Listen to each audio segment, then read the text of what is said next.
Story 1. The Knocking in the Deep Forest. When I was 12 years old, my family decided to go camping in a dense forest a few hours' drive from our town. It was a thick woodland where towering pine trees blocked out the sunlight, leaving the ground perpetually damp and covered in moss. My parents chose a campsite near a small stream, where the only sounds during the day were the gentle trickle of water and the chirping of birds. I loved the peaceful feeling of the forest in daylight, but as the sun set, it transformed dark, cold, and filled with inexplicable noises. Our tent was an old canvas one, large enough for all three of us, but it felt too fragile amid the soaring trees. The first night, I lay in my sleeping bag, listening to my parents' soft snoring and the hum of insects outside the tent. Everything seemed normal until around midnight, when I jolted awake to a strange sound. It wasn't like a branch snapping or an animal scurrying. It was a knocking, steady and deliberate, like someone striking a tree trunk with a hard object. 3 taps at a time. Thump, thump, thump, then a pause of about 10 seconds and it would start again. I lay still, my heart pounding, trying to convince myself it was just a bird or the wind rattling branches against each other. But the rhythm was too intentional, as if someone or something was trying to get my attention. I unzipped my sleeping bag and sat up, careful not to wake my parents. The knocking continued, seeming to come from deeper in the woods, toward the stream. I thought about waking my dad, but he'd probably just tell me I was imagining things. Instead, I gripped the flashlight from my backpack, its feeble beam barely cutting through the dense darkness. I unzipped the tent just a crack and swept the light across the tree trunks. The beam caught swaying pine branches, but nothing out of the ordinary, no animals, no people. The knocking stopped the moment the light touched the shadows, as if whatever was making the noise knew I was watching. I crawled back into the tent, my heart still racing, telling myself it was just a kid's overactive imagination. But as soon as I settled into my sleeping bag, the knocking resumed, this time closer, as if it were only a few dozen meters from the tent. I clutched the flashlight tightly, not daring to move, listening to the steady taps like a slow heartbeat. It went on for hours, or at least that's how it felt, until exhaustion finally pulled me under. The next morning, I told my parents, but they laughed it off, saying it was probably an owl pecking at a tree. My dad checked around the campsite and found nothing but a few broken branches near the stream. I wanted to believe them, but the unease lingered. On the second night, I resolved not to sleep. I lay there with my eyes wide open, straining to hear every sound. Around 1 a.m., the knocking returned, but this time it was different. Faster, harder, like someone pounding a log against a trunk. Thump, thump, thump. I counted the beats. 3 taps, pause, 3 taps, pause. But then, between the knocks, I heard something else. A faint hiss like a muffled whisper, the words indistinct. It sent chills down my spine. I gripped my sleeping bag, trying to discern if it was the wind or something more sinister. The whispering stopped, but the knocking persisted, each time drawing nearer, as if circling the campsite. I couldn't take it anymore. I quietly slipped out of the tent, the flashlight trembling in my hand. The beam swept through the forest, but the darkness seemed to swallow it whole. I took a few steps forward, whispering, "Is anyone there?" My voice was tiny, drowned out by the stream. No answer came, but the knocking ceased, and in the sudden silence, I heard a new sound, the crack of a twig, like someone had just misstepped. I swung the flashlight toward the noise, and in that split second, the light caught something. A tall, thin silhouette standing between 2 pines, about 20 meters away. It didn't move, just stood there, as if watching me. Its head was tilted at an unnatural angle, and I swear its eyes gleamed, like the reflective shine of a predator's gaze in the night. I screamed, stumbling backward, tripping over a root and crashing to the ground. The flashlight fell, its beam flickering wildly. I scrambled back to the tent, yanking the zipper shut, my heart about to explode. My parents woke up, demanding to know what happened, but I could only stammer about someone in the woods. My dad grabbed a lantern and his hunting knife, venturing out to check, but when he returned, he said there was nothing but my own footprints. He told me to calm down, that it was probably a deer, but I knew it wasn't a deer. That shape was too humanoid, and those eyes weren't animalistic. On the final night, I begged my parents to leave early, but they wanted to stay one more day. I didn't sleep at all, just sat hugging my knees, listening intently.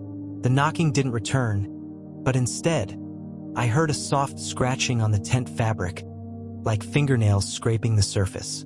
It moved slowly around the tent, pausing right behind where I sat. I clamped my hand over my mouth to stifle a scream, terrified that any noise would provoke an attack. The scratching stopped, and then I heard a whisper, so close it felt like someone was pressing their ear to the tent. "Do you hear me yet?" The voice was raspy, inhuman, but unmistakably words. I don't know how I survived that night. The next morning, as we packed up, I found something that nearly made me pass out. On the ground near the tent, where the scratching had come from, there were deep gouges in the soil, as if clawed by nails or a blade. In the center was a small piece of wood, crudely carved into a face, hollow eyes, a mouth curved in a grin. My parents didn't notice it, and I shoved it into my pocket, too scared to mention it. We left the forest that day, and I never went back. Years later, I dug up that piece of wood from an old box of keepsakes. I tried researching the forest, and an old newspaper article chilled me to the bone. Decades ago, a hunter had gone missing there, and searchers found his tent torn open, with similar claw marks around the campsite. No one ever learned what happened to him. I still keep the wood, but I never sleep without a light on, and every time I hear a knock, whether it's a pipe or a creaky floorboard, I see that silhouette again, standing in the shadows, eyes gleaming, waiting. Story 2. The Man on the Beach. Back in high school, when I was around 15, I lived in a small coastal town where the beach was just a short walk from my house. There was a secluded stretch of shoreline, about a mile from the main boardwalk, lined with jagged rocks and dunes that blocked out the town's lights. I loved going there in the evenings to clear my head, sitting on a large boulder to watch the waves crash under the moonlight. The sound of the ocean was soothing, but at night, that stretch of beach felt different. Empty, vast, and somehow watchful. The darkness seemed to cling to the sand, and the rocks cast long, twisted shadows that played tricks on your eyes. One chilly autumn evening, I was out later than usual, around 9 p.m. The air was crisp, carrying the salty tang of the sea, and the moon was half hidden behind clouds.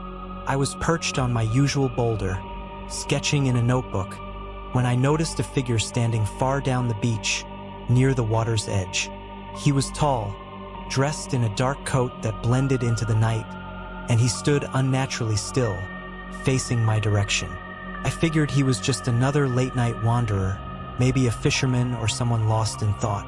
I waved, a friendly gesture, but he didn't respond, just stood there, his silhouette sharp against the faint shimmer of the waves. Unease crept in, but I brushed it off, telling myself I was being paranoid. I packed up my notebook and started walking back toward the path that led to the road. Halfway there, I glanced over my shoulder, and my stomach dropped. The man was closer now, maybe 50 yards away, standing between two dunes. I hadn't heard him move, no crunch of sand, no splash of waves. His head was tilted slightly, like he was studying me. I quickened my pace, my sneakers sinking into the soft sand, and when I reached the path, I looked back again. He was gone. The beach was empty, the waves rolling in as if nothing had happened. I ran the rest of the way home, locking the door behind me, my heart pounding. I told myself it was nothing, just a trick of the light or my imagination running wild. The next night, I debated staying home, but I didn't want to let fear win. I went back to the beach, this time earlier, around 7 p.m., when there was still a faint glow on the horizon. I sat on the same boulder, determined to prove it was all in my head. But as the sky darkened, I felt it again. That heavy, watchful feeling, like the air itself was pressing against me. I scanned the beach, and there he was, standing at the same spot by the water, maybe 100 yards away. This time, I could make out more details. His coat was tattered, hanging loosely on his frame, and his posture was wrong. Too rigid, like a mannequin. I didn't wave this time. I just watched, waiting for him to move. He didn't. He just stood there, head tilted, as the waves lapped at his feet. I grabbed my things and started toward the path, keeping my eyes on him. But as I moved, he did too. Gliding forward, not walking, his feet barely touching the sand. My breath caught in my throat. I broke into a run, my flashlight beam bouncing wildly across the dunes. When I reached the road, I dared to look back. He was closer, standing at the edge of the path, his face still hidden in shadow but his eyes glinting, reflecting the moonlight like a cat's. I sprinted home, slamming the door and checking every lock. That night I couldn't sleep. Every creak of the house sounded like footsteps on sand, and when I looked out my bedroom window, I swore I saw a shadow move across the street, too tall and thin to be human. The next day I told my best friend, Alex, about it. He laughed it off, saying it was probably some creepy guy trying to scare me. But he agreed to come with me that evening to check it out, mostly to prove I was overreacting. We got to the beach around dusk, armed with flashlights and a pocket knife Alex insisted on bringing. The air was colder, the wind sharper, carrying a faint, sour smell I couldn't place. We sat on the boulder, joking to keep the mood light, but I kept glancing toward the water. Nothing. No figure, no movement. I started to relax, thinking maybe I'd imagined it all. Then, as the last light faded, I heard it. A low, rhythmic scraping, like something dragging across the sand. Came from behind the dunes, slow and deliberate. Alex heard it too. His face went pale. We shone our flashlights toward the sound, and for a moment, the beam caught something. A glimpse of that tattered coat, slipping behind a dune. Alex whispered, "What the hell was that?" Before I could answer, the scraping stopped, replaced by a sound that made my blood run cold. A low, guttural hum, like a voice trying to form words but failing. It was coming from all around us, as if the beach itself was murmuring. We bolted, running toward the path, but the sand seemed to pull at our feet, slowing us down. Halfway there, my flashlight flickered and died. Alex's beam caught the man again. He was standing on the path now, blocking our way, his head tilted at an impossible angle. His face was still shadowed, but I could see his mouth moving, as if whispering to himself. We veered off, scrambling over the dunes, thorns tearing at our clothes. The humming followed, growing louder, vibrating in my chest. When we finally reached the road, panting and shaking, we looked back. The beach was empty, but the humming lingered, faint, like it was seeping into the air. I didn't go back to the beach after that. I avoided it entirely, sticking to the main streets to get home. But a week later, something happened that still haunts me. I was in my room, sketching to calm my nerves, when I glanced out my window. The street was empty, but on the glass, there was a smudge, a long, thin mark, like a finger had dragged across it from the outside. I checked the window. It was locked, and we lived on the second floor. That night, I dreamed of the man, standing on the beach, his face finally visible. Pale, sunken, with eyes like black voids that seemed to pull me in. He didn't speak, but the humming filled my head, forming words I couldn't understand but felt deep in my bones. "You saw me." I told my parents, but they dismissed it as stress. I even went to the local library, digging through old records about the beach. I found a story from the 1970s about a drifter who drowned nearby. His body never recovered. Locals claimed he'd been unstable, muttering to himself, and some swore they'd seen him after his death, standing by the water at night. I tried to forget it, But the dreams kept coming, always the same. Him standing closer, the humming louder. One night, I woke up to find my window open, the salty smell of the sea filling my room. I never opened it again. I moved away for college, far from the coast, but I still check my windows every night. Sometimes, when it's quiet, I hear that humming, faint and distant, like the ocean calling me back. And I know, deep down, he's still out there on that beach, waiting for me to return. Story 3, The Call in the Park. Last summer, I was 19 and working a part-time job at a small ice cream stand in the city park. The park was a sprawling place, full of winding paths, old oak trees, and a small pond that sparkled under the sun. During the day, it was alive with joggers, families, and kids on bikes. But after 8 p.m., it transformed. The paths emptied, the air grew heavy, and the dim streetlights cast long, wavering shadows that seemed to shift when you weren't looking. Our stand was a tiny wooden shack near a massive, gnarled oak tree, its branches sprawling like skeletal fingers. I didn't mind closing up alone most nights, but something about the park after dark always made my skin crawl. One evening, around 9 p.m., I was wiping down the counter, the last of the day's customers long gone. The park was silent except for the faint hum of crickets and the occasional rustle of leaves in the breeze. My phone buzzed in my pocket, startling me. The screen showed an unknown number, no caller ID. I usually ignored those, but I thought it might be my coworker, Sarah, who sometimes forgot her keys and called from a friend's phone. I answered, holding the phone to my ear. At first, there was nothing but static, a low, crackling hum that made my ear itch. Then, a voice, low and raspy, whispered, "You're standing by the big oak tree, aren't you?" My blood ran cold. I was standing right next to that tree, its shadow looming over the stand. I spun around, scanning the empty paths and dark patches of grass. The park was deserted, the nearest streetlight flickering faintly. I stammered, "Who is this?" But the line went dead. My hands shook as I shoved the phone back into my pocket, telling myself it was just a prank. Kids sometimes messed with park staff, throwing rocks or shouting from the bushes. But the voice hadn't sounded like a kid. It was too deliberate, too calm, like it knew exactly what it was doing. I hurried to lock up, flipping off the stand's lights to make myself less visible. The glass windows of the shack reflected the dark park, and I avoided looking at them, afraid of what I might see.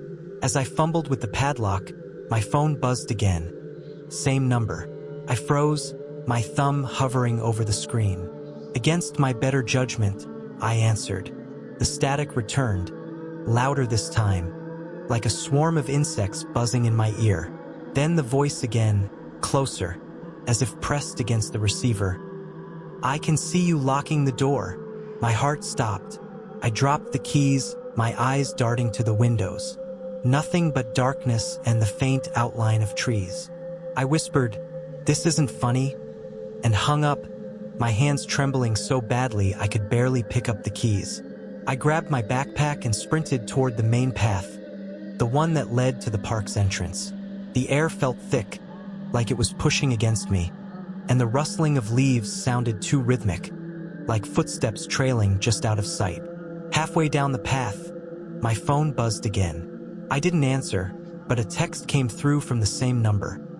A blurry photo of the ice cream stand, taken from across the path, with me clearly visible through the window, my face lit by the dim interior light. The timestamp was from just minutes ago.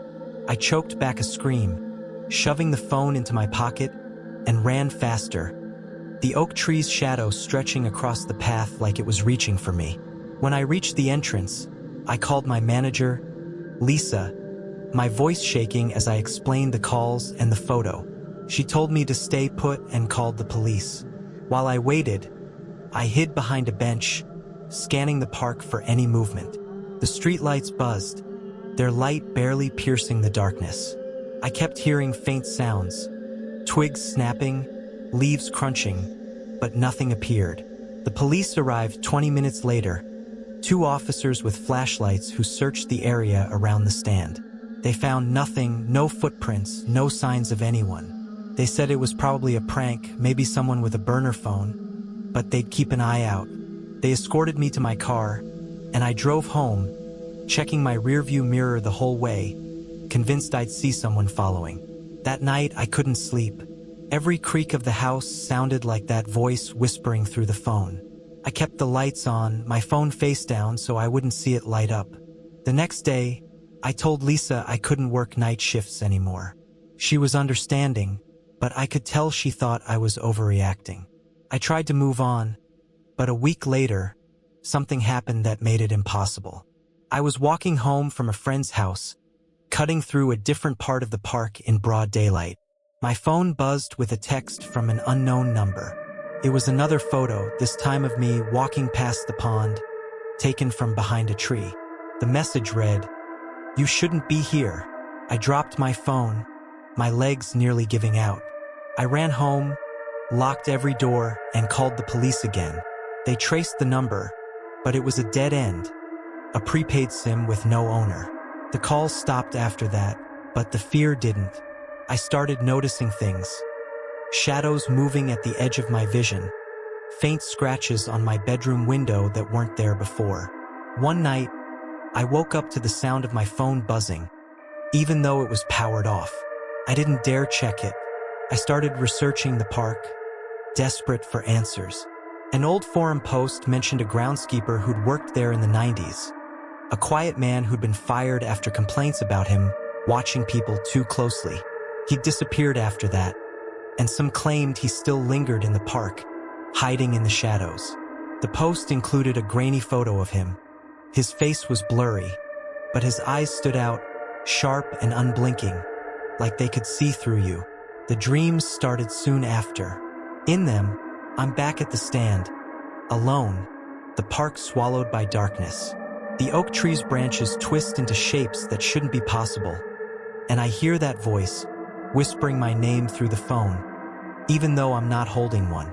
Sometimes I see him, a figure in a tattered jacket, standing just beyond the streetlight's glow, his head tilted, watching. I wake up gasping, the sound of static still ringing in my ears. I quit the job and moved to a new apartment across town, far from the park.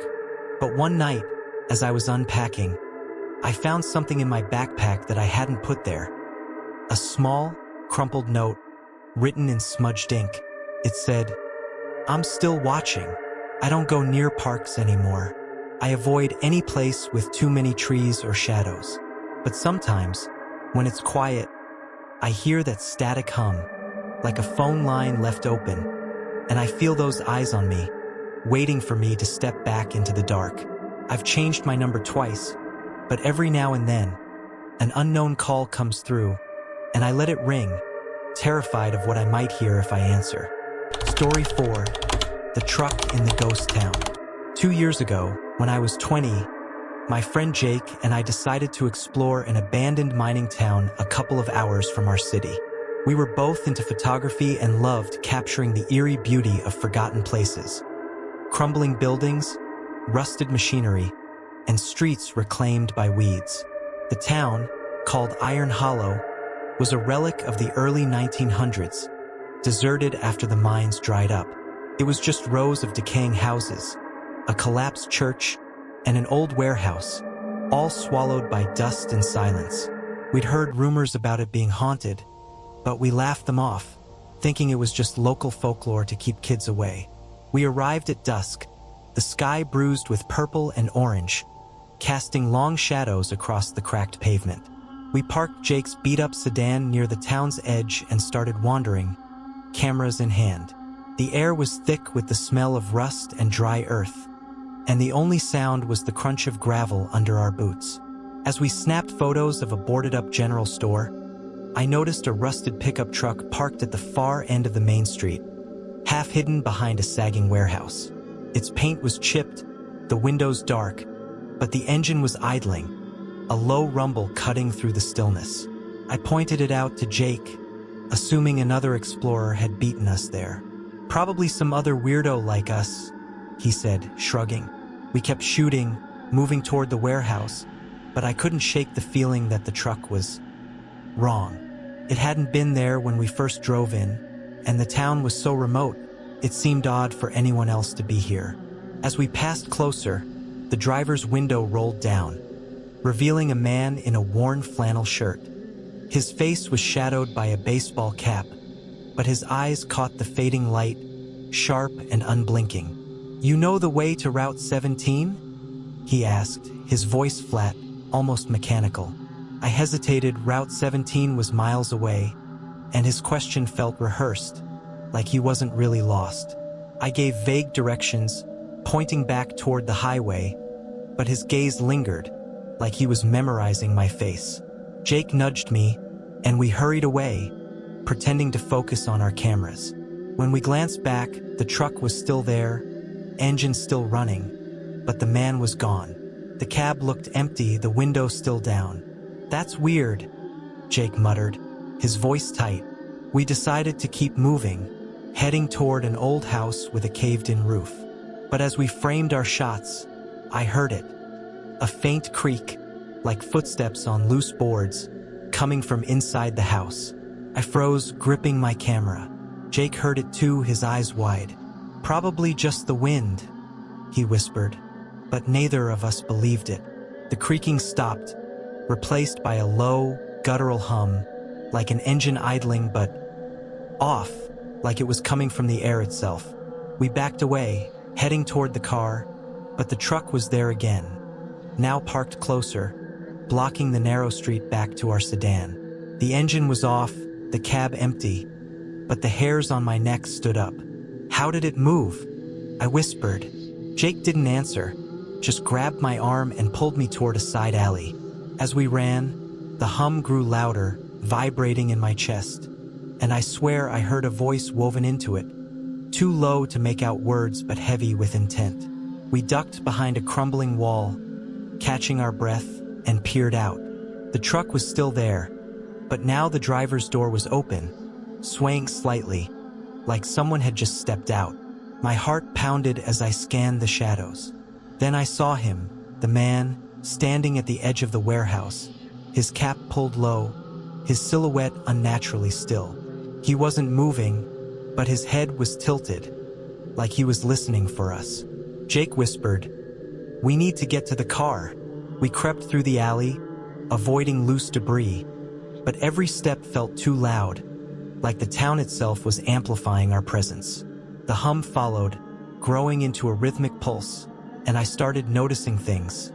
Scratches on the walls, deep and jagged, like claw marks, leading toward the main street. We reached the car, but as I grabbed the handle, my phone buzzed in my pocket. I ignored it, fumbling with the keys, but it buzzed again, insistent. Against my better judgment, I checked it. An unknown number had sent a photo. It was us, taken from behind the warehouse, our backs to the camera as we'd stood by the general store. The timestamp was from 20 minutes ago. I showed Jake, my hands shaking. "Someone's here," he said, his voice barely audible. We jumped into the car, locking the doors, but as Jake turned the key, the engine sputtered and died. The hum outside grew louder, now mixed with a scraping sound, like metal dragging on pavement. I looked out the window and saw the truck again, parked right behind us, its headlights off but the engine roaring to life. The man was back in the driver's seat, his face still shadowed, but I could feel his eyes on us. Jake tried the engine again, cursing under his breath, and it finally caught. He floored the gas, the tires screeching as we sped out of Iron Hollow. In the rearview mirror, I saw the truck following, its lights still off, keeping pace despite our speed. The road was narrow, flanked by dense trees, and the hum seemed to come from everywhere, drowning out the car's engine. After what felt like an eternity, we hit the highway, and the truck didn't follow. The hum faded, leaving only the sound of our ragged breathing. We didn't speak until we got home, too shaken to process it. That night, I checked my camera's memory card, hoping for answers.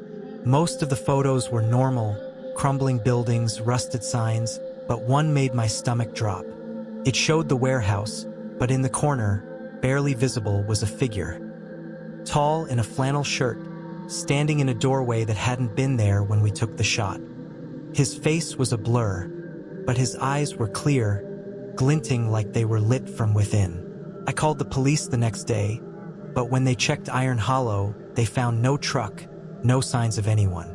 They said the town had been empty for decades, though they noted fresh tire tracks that didn't match our car.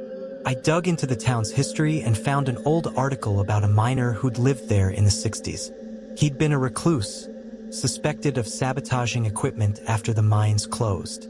He vanished one night, leaving his truck behind, and some locals swore they still saw it driving the streets at dusk.